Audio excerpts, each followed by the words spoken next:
Hola chicos, ¿cómo están? Bien, vamos a continuar con esta sexta parte de los materiales cerámicos. En la clase de hoy vamos a ver lo que son las técnicas de fabricación de los productos de arcilla. Las materias primas extraídas de la mina tienen que pasar normalmente por una operación de molienda para reducir el tamaño de partículas y después se realiza un tamizado o cualquier otro proceso para producir un polvo que tenga el tamaño deseado, lo más finamente posible para poder trabajar con estas técnicas de fabricación. Cuando tenemos varios componentes, los polvos deben ser mezclados perfectamente con agua o en algunos casos se le agregan otros ingredientes dependiendo del material que nosotros queremos obtener. La pieza conformada, o sea la que se obtiene, debe tener suficiente resistencia mecánica para permanecer intacta durante el proceso de transporte, secado y cocción. Es decir, que una vez que se obtiene la pieza de arcilla, esa pieza debe tener una resistencia mecánica suficiente para poder ser transportada. Luego de transportada, se la seca esa pieza, el material obtenido, y por último se le realiza la cocción en caso de ser necesario.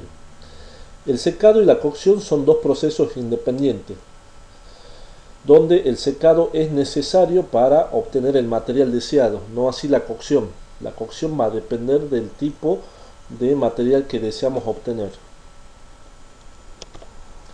Se utilizan dos técnicas de conformado para conformar los productos de arcilla. El primero es la conformación hidroplástica y la segunda es el moldeo por o en barbotina. Veamos a qué nos referimos o en qué consiste cada uno de esta conformación. Vamos a comenzar hablando de la conformación hidroplástica. Cuando los minerales de arcilla se mezclan con agua, se hacen altamente plásticos y flexibles y pueden ser moldeados sin fisuración. Sin embargo, tienen resistencia a la tracción que son muy bajas. ¿A qué se refiere con que tienen resistencia a la tracción muy bajas? Ustedes saben que existen dos tipos de fuerzas, que son la de compresión, que es cuando se aplican dos fuerzas en sentido opuesto y se comprime un material, y la fuerza de tracción, que son aquellas fuerzas que también son en sentidos opuestos, ¿sí? Pero el sentido de aplicación es hacia afuera. Entonces, ese tipo de resistencia para cualquier material producto de la arcilla es muy bajo. Ahora, la consistencia, o sea la relación entre el agua y la arcilla de la masa hidroplástica, debe producir una resistencia suficientemente alta para permitir que una pieza conformada mantenga su forma durante la manipulación y durante el secado. ¿Esto qué quiere decir? Que cuando vamos armando esa consistencia, es decir, cuando vamos mezclando lo que es la arcilla con el agua, debemos saber que tenemos que obtener determinadas características, como ser la viscosidad o la densidad de esa masa arcillosa. Debe ser lo suficientemente buena para que el producto que se obtenga tenga una resistencia mecánica que sea alta o suficiente para poder formar ese material. La conformación hidroplástica se forma por un proceso de extrusión. ¿Qué es un proceso de extrusión? Es cuando una masa espesa de cerámica es forzada a través del orificio de una matriz que tiene la geometría de la sección deseada. ¿Esto qué quiere decir? Si lo queremos ver de forma gráfica, aquí lo que podemos observar es que tenemos, fíjense en la parte negra, ¿sí? Tenemos una sección constante. Y en la parte derecha tenemos la masa arcillosa, por supuesto con todo su tratamiento previo, donde se lo hace circular en un orificio que tiene una geometría constante y una sección deseada. Entonces lo que sucede es que se comprime esa masa y se obliga a que ingrese por ese orificio que tiene una sección constante, de manera de obtener el material deseado. Ahora, ¿para qué tipo de materiales se usa la conformación hidroplástica? Se usa para materiales como ser el ladrillo. Ustedes fíjense en que tiene una sección constante. Las tejadas, que también presentan una sección constante pero en forma curva. Los azulejos. Los ladrillos, que en este caso son ladrillos huecos. Y las tuberías de arcilla también, ¿sí? Esos tipos de materiales se los puede obtener a través de esta conformación hidroplástica. La segunda técnica de conformación es el moldeo en barbotina y es el que mayormente se usa. ¿Qué es la barbotina? Es una suspensión de arcilla y o otros materiales no plásticos en agua. Cuando se vierte en un molde poroso, que normalmente ese molde es el yeso, el agua de la suspensión es absorbida por el molde, dejando atrás una capa sólida en las paredes del molde, cuyo espesor depende del tiempo. A medida que la pieza se seca, se contrae y se despega de las paredes del molde.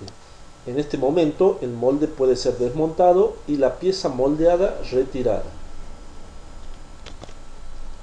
La naturaleza de la suspensión es extremadamente importante. Por supuesto, es de suma importancia cuáles son las cantidades que estamos mezclando tanto de agua como de los productos de arcilla. Para obtener un alto peso específico, y además esa suspensión debe ser fluida y colable. Son dos características muy importantes para que el moldeo en barbotina sea eficiente. Estas características, por supuesto, como dijimos recién, dependen de la relación sólido a agua y de otros agentes que son añadidos. No solamente en la masa, en la suspensión, se agrega agua y arcilla, sino dependiendo del material que queremos obtener, se añaden otros componentes o otros agentes, como ser agentes floculantes, por ejemplo. Es necesario que la velocidad de moldeo sea alta. Esto también es importante, porque si esa velocidad es muy baja, el material que nosotros vamos a obtener, previo al secado por supuesto, va a tener muy poca resistencia mecánica y se va a desarmar. Además, la pieza moldeada debe estar libre de burbujas y debe presentar poca contracción durante el secado y también una alta resistencia a la tracción. Estas burbujas lo que me origina es que el material pueda llegar a quebrantarse, ¿sí? Por eso es importante que esté libre de burbujas. Hay que dejarlo reposar un buen tiempo y que la consistencia de esa suspensión sea muy viscosa. Las propiedades del molde también influyen en la calidad del moldeo. ¿Cuál es el material por excelencia para este tipo de conformación o de moldeo en barbotina? Normalmente como material para el molde se utiliza el yeso porque es económico, relativamente fácil de elaborar en formas complicadas y también es reutilizable. Ahora vamos a ver en algunos gráficos por qué es importante que también el molde presente determinadas características.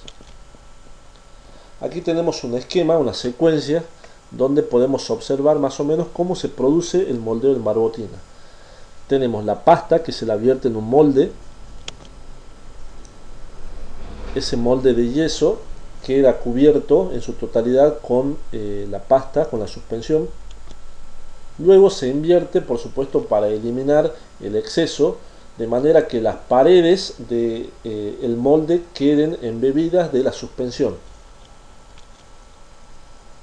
Y por último se abre, por supuesto, el molde, quedando el material, que en este caso es como una vasija, donde la línea punteada me está indicando que la vasija es hueca en su interior. Aquí tenemos un ejemplo, fíjense, este sería como un molde de un jarro, más o menos lo que me está indicando a mí la figura. Ahora vamos a ver una secuencia de un moldeo en barbotina a través de muchas figuras para que podamos entender cómo se produce este proceso. Aquí tenemos inicialmente todos los componentes arcillosos y los agregados que se le hace.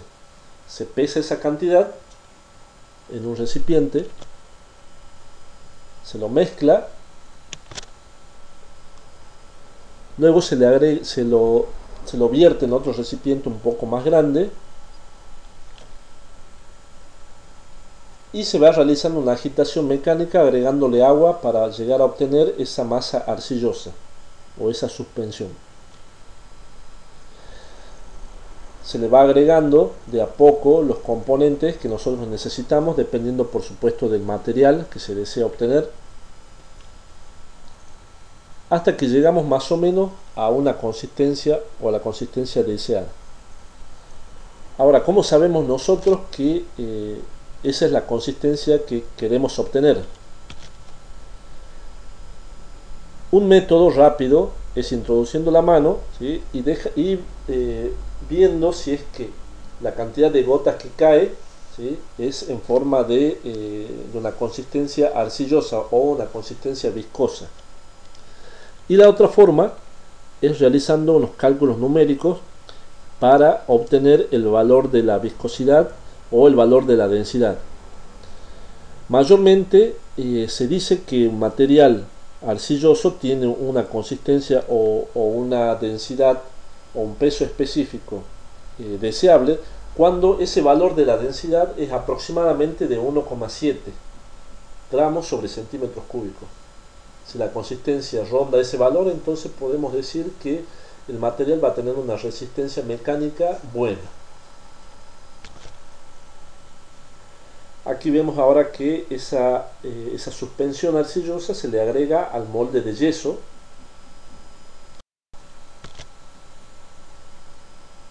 Lo dejamos un momento a actuar en el molde de yeso y retiramos el exceso. Recuerden que acá lo que estamos tratando de obtener es un material hueco. Y finalmente se desmonta el modelo de yeso. Y fíjense en que ahí me queda la forma de una vasija con la tapa. ¿Cuál es la importancia del yeso o por qué se lo usa mayormente el yeso? Porque el yeso lo que me permite a mí es, como decía en las características en la diapositiva anterior, me permite en la superficie absorber el exceso de agua. Cuando el yeso absorbe ese exceso de agua, todo lo que es la suspensión que está adentro del molde es como que se empieza a encoger y por lo tanto se empieza como a despegar sola, ¿sí? de las paredes del yeso. Entonces cuando pasa el tiempo, el tiempo de reposo, uno puede obtener ese material en una forma definida y no se lo obtiene en forma con algunos defectos, como puede ser que esté quebrado. Esa es la ventaja del yeso, además de ser un material que es económico. Y para volver a reutilizarlo, lo único que hay que hacer con el yeso es eliminar el exceso de agua a través de un proceso de secado, ¿sí? Que no es ni más ni menos que aumentarle la temperatura o pasarlo por una corriente de aire caliente, o bien dejarlo descubierto al sol para eliminar, por supuesto, ese exceso de agua. Bueno chicos, hasta acá vamos a llegar con la clase de hoy. La próxima clase vamos a terminar con la unidad de materiales cerámicos y después vamos a ver cómo realizamos un trabajo práctico grupal. Hasta luego chicos.